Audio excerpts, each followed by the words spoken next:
கொதையின் திருப்பாவை வாசகையன் பாவை கூப்பிட குரல் கேட்டு கண்ணன் வந்தார். மாதவ பெரிய ஆழ்வார் மன்னவ குலத்தாழ்வார் ஓதிய மொழி கேட்டு கண்ணன் வந்தார். ஓதிய மொழி கேட்டு கண்ணன் வந்தார்.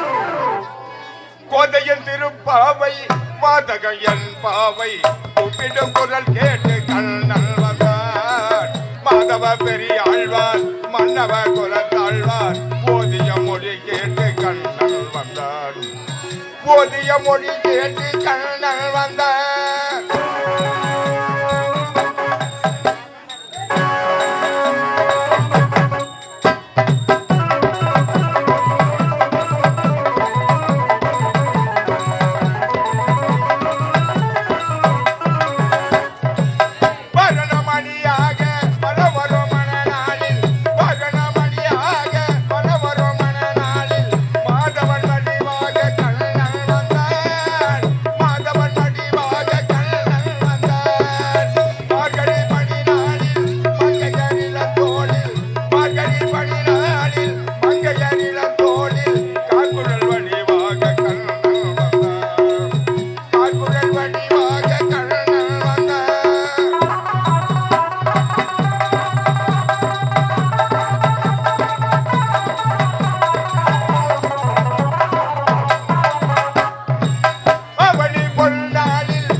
மன்னவ குலத்தாழ்வார் ஓதி